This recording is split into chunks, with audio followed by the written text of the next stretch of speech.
stage. So if you came for that little show, you missed it yesterday. And my name is Daremoe. I'm from Columbus, Ohio, also known as Brent Houston, and I'm a member of a security group called the Wolf Pack from area code 614. And I'm going to talk today about system profiling, and I want to talk about how you can take a network or a target, analyze it, and create a much finer method of attack. And if you're a system administrator, why this should interest you is I want to explain today how a real attacker targets you, and some of those things that you can look for to know before it actually happens, as well as some of the steps that you can take to prevent network mapping and those types of attacks. So as we start to talk about this stuff, we're going to start out by talking about target location, some of the basic things of how you pick and find information about your target. Of course, we'll cover the general port scanning because, that's a part of the process. System examination, we're going to talk a little bit about planning the attack, and we'll talk about touching base on some of the serious issues you need to think about if you're going to do some of these things. And then we'll talk again about how to protect yourself against these types of profiling and attacking, and we'll do a question and answer at the end.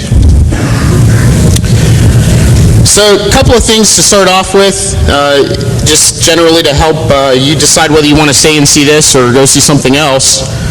We are not going to cover how to exploit a host or a network, so if you came here for that, you're probably not going to get what you're looking for.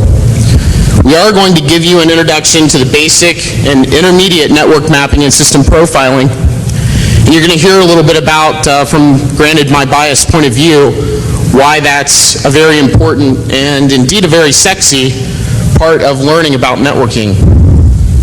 And hopefully, we're going to give you the skills to explore the wide networks that are on the internet. Let's see a show of hands here if you have a 50,000 node network at home that you can play with freely. Not too many folks, but there are plenty of them available to you on the internet, and there's a great and fantastic way that you can learn about them without actually exploiting anyone, pissing anyone off, or making it a little harder for your system administrators. The first question I always get is, what is system profiling? And I guess two things about system profiling mean something to me. First of all, this is not just randomly picking up the latest WU FTP buffer overflow and scanning every system on your subnet to see which one has it. What we're looking for here is a process by which we can actually learn something about a foreign network, a remote network, one that we don't have access to and we cannot see. Question number two that I get quite often is, why exactly do people do this? Well, the first and hopefully most obvious one, if you're a system administrator, is all the myriad of reasons that makes you a target, why you have risk in your organization. If you're a publicly traded company, maybe it's to manipulate stock prices. Maybe they're learning to attack. But more often than not, these network mapping exercises and the things that you're going to see are simply exploration.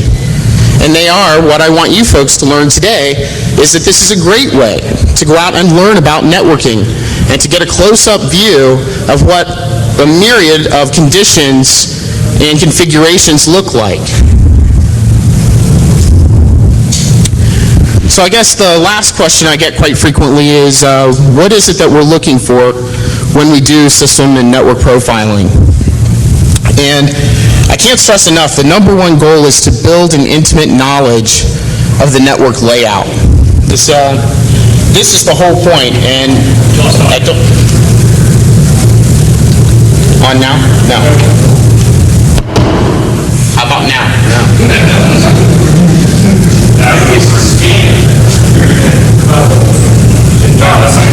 Yeah. There we go. Yeah, I think it's dead. Unfortunately, now I get to sit down. So, to build an intimate knowledge of the network layout is the primary goal. And following that, it is to analyze the security posture and the potential for vulnerability. Because if I'm an attacker, I want to have a very direct and targeted method of attacking the networks that I'm looking for information on. I don't want to throw everything in the kitchen sink at it in hopes of gaining some root exploit to get the information. That's how people get caught. It's very sloppy. So building this information ahead of time will allow you to target your attacks and to do it more stealthily. And then lastly, I want to learn about the caveats that may create either an opportunity or a reason why I shouldn't attack this network. For example, if there's some links here to information that might be a confidential or maybe a classified nature, or maybe there are some indirect links to a gov or a milnet, I want to know that ahead of time before I accidentally exploit something that sends this sound to my door. Okay? So how do we go about looking up our target? And obviously, the first thing is doing a simple NSLOOKUP command. Hopefully, you have some concept of who it is that you're looking to profile. For example, XYZ.com or some other company. And just a simple NSLOOKUP will reveal to you some of the basic IPs that they're using. Take that information, you feed it through an ARIN and WHOISLOOKUP, and begin to create profiles of the different network addresses and network spaces that these folks are utilizing and that they own. If they're a public company, a simple EDGAR search will reveal to you an amazing amount of information about the folks who actually make decisions there. And if I were an attacker attacking a financial company, this is a fantastic way for me to learn about the specific accounts and systems that I want to target. Basic web searches, I can't even begin to tell you the amount of times that I've found hidden websites or intranet sites that were listed in search engines that were inadvertently advertised and placed out on the internet. You'd be amazed when you can just do a simple search, find their intranet, and download all of the names and addresses of the people who work there. Pretty interesting information. Also, profiling their network users via searches of Deja and things like that to establish a profile from the folks who use Usenet and mailing lists. Obviously, if they continually post to things about Windows, such as the Windows support news groups, you know they might have NT servers inside. If they're posting to various other applications, you can begin to profile some of the applications that may be in use and transfer that into some of the vulnerabilities that may exist. One of the most fantastic ways to find out and target your company is to simply read their want ads that they post. If they're looking for network administrators that are proficient in Cisco and Bay, do you think they have a bunch of 3Com switches hanging out? Of course not, okay? Start to think like your victim. We continually tell security people they need to think like hackers, but we never tell hackers they need to think like victims, and you need to begin to do that. So you take that information that you've built from your profiling, and you start to create a simple and basic network map. You provide the list of their access providers. Are they using redundancy? Do they have more than one main internet provider that's feeding information into their network? Do a simple ARIN search. Look across multiple ranges. Find out, are they hiding some IP addresses? Where are their DNS servers? Add those into your actual physical map. Get out a piece of paper or a whiteboard and actually draw this stuff up. You'll be amazed at what you can discover when you see it visually. Look at their public access systems, web, mail, FTP, those various systems, and if they're public, explore them. We're talking about basic, simple things here like looking at anonymous FTP that's open to the public. You'll be amazed at some of the information that you can find there. If you're really concerned about things at this point, as you should be, if I were a true attacker, I'd be using proxies to do that or using throwaway hosts.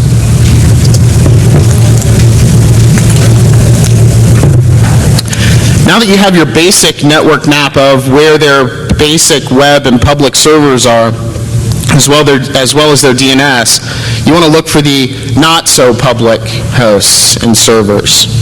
So sometimes a simple ping of various servers will reveal to you changes in their ping times that may indicate either alternate routes or systems like proxies where the ICMP time varies due to the traversal of the proxy. So you can begin to analyze what types of defenses they have just by sending simple ICMP traffic. Trace routes to all the various hosts you have and start to add those hosts into your network map. Are there alternate routes between specific servers? Can you establish the relationship between servers to determine whether they have a single DMZ or multiple DMZ? Or hopefully, if you're a system administrator, your worst nightmare that they just simply route straight into your private internal network. So you take that pathing information and you actually create a physical map about their perimeter. The next step that I suggest that you take is doing a simple DNS zone transfer. This works about 75% of the time, and you can accomplish this by, again, using your familiar tool, NSLookup. Simply type NSLookup, do a set type equals A, put in server equals, or excuse me, on some system it's server space that targets DNS, and then a simple ls space -d target.com, and make sure that you follow that up with a trailing dot. And what this is going to do is it will dump out all of the IP addresses and all of the system names that are registered for public use. Now, a lot of folks will find that their primary DNS is the one that you admins are controlling, have this locked down, but about another 70% of the time, the secondary or tertiary DNS is not so configured and will gladly give up the information that you have tried to secure yourself. So I urge you to take a look at that. Next step would be to perform simple things like ping sweeps using either Nmap or any of the other myriad of products in either OS, and find the hosts that maybe they didn't intend for you to find. Maybe they have some hosts that are sitting out there providing VPN or SSH access, telnet access into their perimeter. And for those of you folks, I guess I'll stop for just a second, who are trying like mad to write stuff down. This presentation will be available on my website at the end. I'll give you the URL so you can come back and get this stuff. And the following thing after the ping sweep that we see most everybody seems to perform is using advanced host location tricks, and this is doing things like Nmap ACK scanning or sending multitudes of various ICMP types to elicit responses from hosts that may have either host-based protection or may be protected by a firewall that is restricting the types of traffic it can respond to.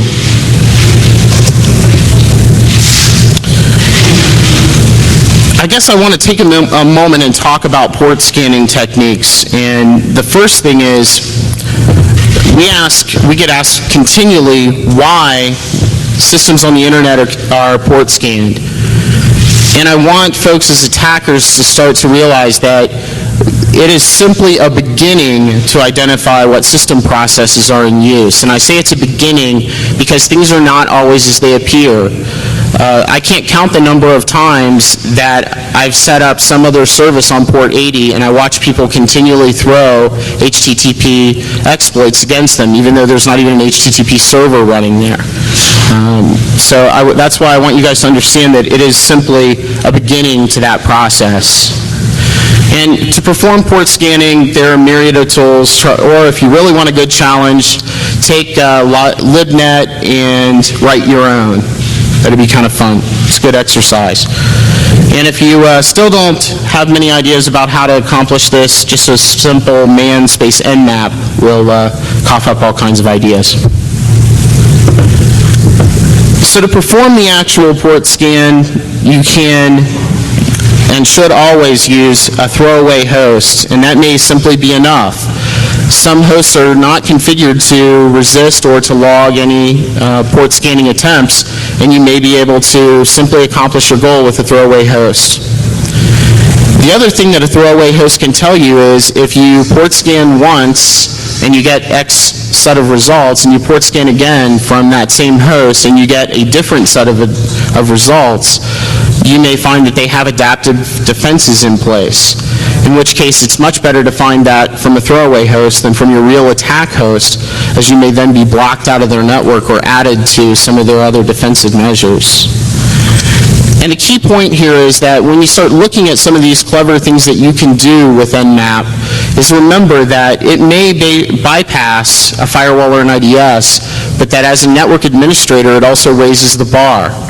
I don't really care if folks just send simple port scans to my network, but I guarantee I'm going to be a lot more concerned if I start seeing some tricky things like fragmented packets or ACK scanning. And I'm going to take some more steps to make sure that you don't continue to do that. And I want to remind everyone that slow and low, and that means targeted scanning, is always a good bet. And I get the question next of, well, what exactly do you mean by slow and low scanning? I mean, use a throwaway host just in case, but also target the scans. You want to make sure that you're not scanning for every single port in the 65,000 plus ports that are available. Only scan for the few that you're looking for, plus a few decoys to throw off any tricky admins. And make sure you vary the timing if you're going to slow the scan down, and don't use the standards. If you just do a standard paranoia scan, for example, many IDSs now are smart enough and have those patterns of timing set into them to realize that that is still an Nmap scan. So vary the timing yourself, and remember that slower is always better. The more time that it takes you to map a host or a network, the more likely you are to slip past the attention of any IDS or below any threshold that a system administrator or network administrator might notice. So at this point, you should have a table of information that shows various hosts that you've scanned, and you can begin to explore those hosts because, as I said, things may not always be as they seem. So simple banner grabbing using either Telnet or Netcat or some of the other specialized clients will reveal systems that are running specific applications, and often the versions of that application they're running. If you've run Nmap or Queso or some of the other tools, you also now have a basic identification of the operating system. You can begin to build tables and cases of anomalies. For example, if you have one host that appears to be running 3 different services that runs on 3 different operating systems, you probably have a port forwarding device. And you can begin to create a process of profiling those types of hosts. And at this point, I'd like to touch on SNMP. I can't count the number of times in the some thousands of networks that I've mapped in the last 10 years that SNMP has given up very valuable information and allowed me to profile a network very quickly. Simply scanning for common strings and using tools like SolarWinds or SNMP Walk has really made this process very easy. And oftentimes you can create complete profiles of systems and devices that are on the network with these tools.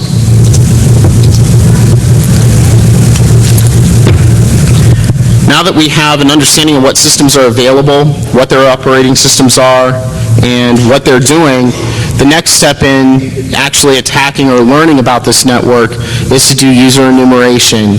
And in Windows NT and some other Windows systems, this is very easy. You can often do it through null sessions. You can use specific mail hosts using the expand and verify commands and finger. Common system names and naming conventions are another way of actually starting to do user enumeration.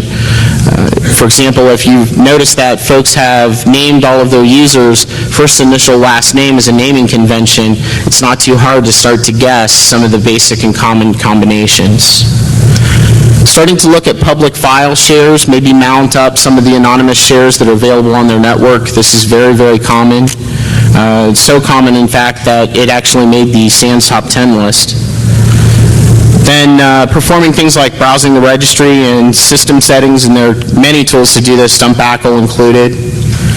And after Jennifer Granick's speech yesterday, I added this little thing that to note that not only do many of these processes raise the bar for administrators to see that you're mapping their network, but now, as Jennifer said, that some of these things may actually be illegal, such as mounting other folks' C drives and D drives. So at this point, you should have a general map of the target network's perimeter, and you should understand what their defenses are. Do they have a firewall? By now, you probably know what kind of firewall they have, and what types of IDS systems they might be utilizing to protect against attacks. And hopefully, by this time, you've started to gain a bonding and an understanding with this network, what types of systems they use, what their backbone capacity looks like. So I guess the next step is probably the one that everyone says is very boring, but I kind of think it's a little sexy. And you're actually going to learn some stuff if you take the very next step. So this is what we all started for. And really at this point is where script kiddies get left behind. They are more interested in targeting systems of opportunity rather than specific hosts. So this is really the next step. And the next step also gives you some knowledge, and as everyone knows, knowledge equals power, and you can take these skills and use them to make money legitimately. So if you want to move into the profession of being a security consultant, this is a very good step to take. And this simple process is actually sitting down and creating a vulnerability matrix. So you take the systems that you have profiled, the applications that they're running, and you use the publicly known vulnerability databases to learn about what exploits they might potentially be vulnerable to. And I don't mean just simply create a map that says there's a buffer overflow in this version. Actually learn about why it works. Look at the exploit code. Look at some of the advisories that have been issued so that you begin to understand how the attack actually functions. Once you've researched each of the vulnerabilities that are available, you can actually begin to create a map by priority and the things that you might gain out of it, as well as define what risk is involved. Is it a high noise attack or is it a low noise attack? Is it something subtle that you can get away with, or if it fails, is it going to denial a service a server? So at this point, I get the major question of, now what do? We have this information. And I guess I return at this point the responsibility to you. You can either analyze the data, learn from it, and move on to the next network, or you can choose to attack systems if you so desire. And my point here is that I want you to take from this speech that you can learn from these systems at the point to which you would perform those exploits. But at this point, you can move on and learn more about another network. And there's some reasons why you should do that. First of all, the minimum risk is that these attacks and these actions that you've created will be a violation of your ISP's terms of service, and they will disconnect you and you'll have to choose another ISP. Not a big deal in today's market, but still an issue possibly nonetheless. It also could be a violation of the law. Some other things here that you need to know is these things that we've talked about, trace routing and mapping networks, do not do them to .gov or .mil sites. Those folks tend to take it a lot more seriously than your average .com. And if you mount some of their shares, they probably will come looking for you. Beware of honeypots. If you see some things that are too good to be true, they probably are. And they're probably waiting for someone like you to stumble into them. But the key point is here, remember that if you are going to build a succession of profiles, that stupidity does exist, and it gives you a great chance to look at network X versus network Y. Kind of a cute story at this point. I have some folks of my friends here who are system and security administrators, and a couple of them have actually used this technique to look at networks before they went to work there, and they could judge what their profit and job opportunities might be by mapping these networks. So I'm not suggesting you set up an insecure network, by the way, as a recruiting tool, but that's always a possibility in today's job market. So if I'm a system administrator, what might I do to protect myself against profiling? First of all, I want to not let attackers get this information. We continually, as we do audits around the country, we hear that network mapping is not a risk to you, and I'm here to tell you that as system administrators, what other people know about you can hurt you, and you need to start to take network mapping very seriously. So the first step is, of course, blocking ICMP at the routers or at the borders of your network, using things like implicit deny rules on your firewalls. Use smart naming conventions. Folks, don't name your firewall firewall.whatever.com. It just makes it incredibly easy to do these types of attacks. Routers should be named something other than router 1, router 2. Okay? At least make it fun for us. That's what I'm asking. Restrict zone transfers, and if you've already done that, go back to your service providers and make sure they've done it as well. Don't just call them and ask them, but audit that process. I've seen highly secure networks that the tertiary DNS had both internal and external addresses for the target. That will hurt you every time. The other SNMP related function here is never use public or common community strings. I should never be able to get read or write access to your routers with a public community string via SNMP. And this happens continually over and over again. Also, take steps to disable user enumeration by restricting access to the expand and verify commands in SendMail, restricting the use of finger, removing the ability for NetBIOS traffic to pass into your network.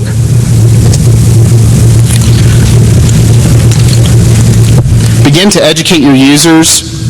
The folks that post to Usenet, ask them to do so from addresses other than your .com address. Maybe teach those folks how to sign up for Yahoo or some of these other free mail services and use email to news gateways, because this is becoming a very easy way of profiling some of these companies that are out here. And if you're a Fortune 500 company and you think that folks are not posting information to the world about you, you're dead wrong. I'm here to tell you. It happens continually, and it becomes very easy to make you a target. Begin to provide proxy access to public services to protect against things like browser-based attacks or hostile code. And apply the registry keys to disable remote access. This is a good idea not just for external hosts, but for internal hosts as well. There's probably no reason why users should be able to dump out registry access from their own systems or others around them. Obviously, disable NetBIOS at the border, I covered that. Remove fingerprint information from banners. If someone can telnet to your FTP site or if they can FTP to your FTP site and find out what version of Woo that you're running by looking at the banner, you're just making yourself even more of a target. Don't give away this information. Well, these folks say don't depend on security through obscurity. That is correct, but you certainly should take that away as a tool. And remember that, remember that security through obscurity is always ineffective. There are methods to get around that every single time. And I urge you folks, as system administrators, to deploy IDS technology and honeypots. And that's my presentation. I'll take questions. The presentation and the abstract will be available at wolfpack.dynip.com. We've got that on some stickers, and we've got that on business cards. So if you have any questions, you can also email me. Again, I'm Daremoe, and I'd be happy to take your questions at this time. What's a good way to the question is, what are some of the good ways to try to detect if you found a honeypot? Again, if things are too good to be true or appear to be too good to be true, they just may be. One of the classic examples I like to throw out of this is a host that I audited recently had a supposed NetBus infection, okay? The name of the system was firewall.whatever.com, okay? Obviously, folks are going to protect their firewall a little bit better than to have NetBus running on it. So some of the really common stupidity type exploits, if you see many of those or even a few of them on a host, it may be a honeypot. Look for things like variances in the operating systems and the banner information that you gather. Does that answer your question. In the back in the hat. You recommend that shutting off all ICMP and firewall if you're protecting the system, but that we build an IPsec product and that actually breaks connectivity because hosts who have MPU can get data and big MPU back.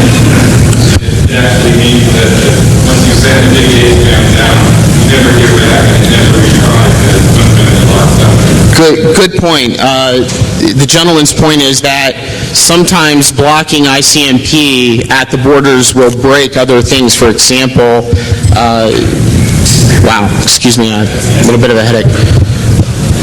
IPsec, VPN connectivity. And my thing here is it's a level of mitigation risk. Can you accept this for that? If you're using IPsec, this may not be an option for you, so you take other steps to mitigate that risk. Perhaps, by example, we have one client who does this very similar situation. So what they did was they forced all of their road warrior folks that are traveling out there to use one ISP for their road trips. And then they added that range specifically into the firewall so that those folks could pass their required traffic, but the rest of the internet could not. Yes, sir. Following comment on the ICMP is just be very granular on it. The problem he's talking about specifically is allowing a subtype of ICMP unreachable called package event. If you allow that through but deny the rest, you can still defeat a lot of port scanning. A second big point on that is filter your outbound traffic as well. Correct. This gentleman down here points out that he has a fix for you, sir, for your ICMP issue. So you two should probably meet afterwards and talk about that. But that if you allow certain types of ICMP and are very granular on your access controls, that you can fix that IPsec issue. As well, he points out that as system administrators, you should be setting up egress rules for your firewalls and systems. And I certainly agree with that. It was a little bit beyond the scope of this talk, but certainly you should be doing so. Back there in the back. I'm sorry, I couldn't hear you. The question is there tools to automate drawing maps from trace routes? Absolutely. There are a couple of good products in the Linux environment. One of them is slipping. Do you know, Thumbum, off the top of your head, that it draws that great network map? FIOPS, yes, for Linux. And there are a couple of good ones for NT as well, although their names are slipping my mind at this point. Visual route, yes.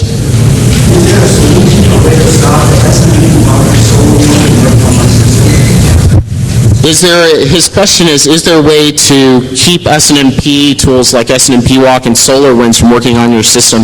There are two ways. First of all, you can restrict SNMP requests to hosts that you want to allow SNMP access from.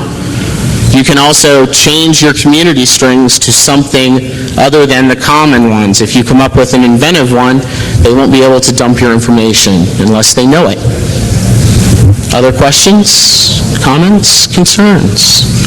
Okay, I have a t-shirt to give away, and I've got the folks at Phoenix that make the Phoenix firewall from Progressive Systems, and they donated a t-shirt that I'm supposed to give away to you guys. So I'm going to ask a good trivia question. I spoke at DefCon last year and Black Hat. Does anybody here know for the t-shirt what I talked about? Good call. Anyone else? That's absolutely correct. Appliance firewall review. So here's your t-shirt. You can come up here and get it. What's your name, sir? Fed.